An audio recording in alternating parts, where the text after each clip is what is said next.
Hi hello नमस्कार. मी रुंजी माझ्या चॅनलवर तुमचं अगदी मनापासून स्वागत करते बरं का. तर आज आहे दुसरा गुरुवार मार्गशीर्ष महिन्यातला. तर मी छान अशी मस्त पूजा केली बघा. माझ्याने जेवढं होईल तेवढं तरी मी पुरेपूर केलं आहे. जेवढं माझ्याकडे जे साहित्य उपलब्ध होतं त्यामध्ये छान अशी पूजा म्हणल्या तर कशी झाली ती कमेंटमध्ये मला नक्की सांगा बरं का. खाली मांडता येत नाही कारण देवारावरती आणि खाली पूजा एक देवर एक खाली म्हणून आणि आज वरतीच गुरुवार आहे म्हणून. तर सर्वांना लक्ष्मी पूजनाच्या खूप खूप शुभेच्छा बरं का. मार्गशीर्ष महिन्यातला दुसरा गुरुवार. पहिला गुरुवारी उपवास वगैरे धरायचं झालं नाही तर इकडे बघता अशी मी पूजा केली. कशी केली ती कमेंटमध्ये मला नक्की सांगा. जशी अशी साधी भोळे आपली नक्की केली पण ती कायम करत आले, मोडायचं नाही आहे म्हणून केल्या.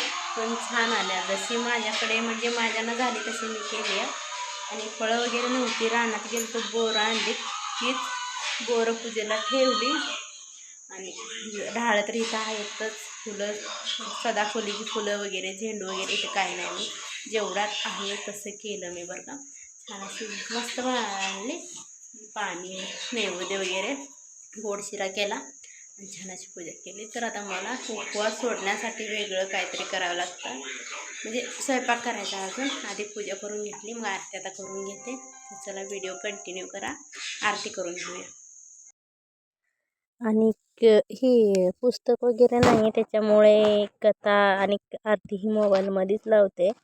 कारण पुस्तक नाही, आरती ऐकायची आणि कथा पण हे करायची. तर कथा वगैरे ही करून घेतली. आणि हा भाऊ मागणं काहीतरी करत बसतोय, आपला जोक करत बसतोय तो. म्हणजे त्याला काय कामच नसतं, दिवसभर घरी असून ना तो काहीतरी करतच बसतो. म्हणतो देवावर एवढी सगळी श्रद्धा ठेवली पण देव काहीच करत नाही आहे. कारण माझं त्याचा पाय मोडला आहे ना, त्याच्यामुळे त्याला तसं वाटतं. देवावर भक्ती किती पण ठेवा, देव नाही आहे चांगलं करणार. पण तसं काय नसतं, मनापासून भक्ती केली ना तर तो नक्की चांगलं करेनच.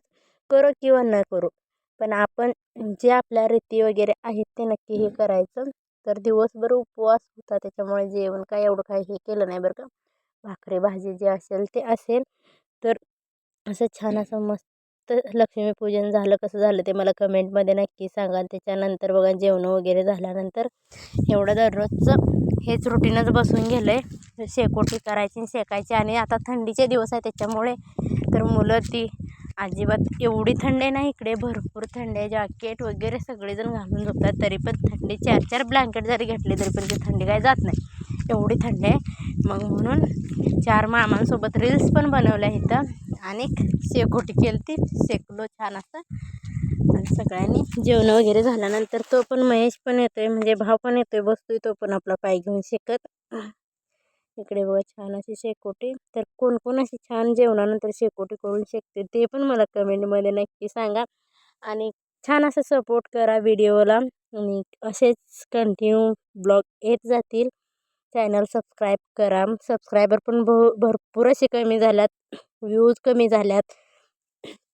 तुम्ही सपोर्टच करत नाही तर सपोर्ट करा प्लीज. तर चला बाय, जय बाळू मामा.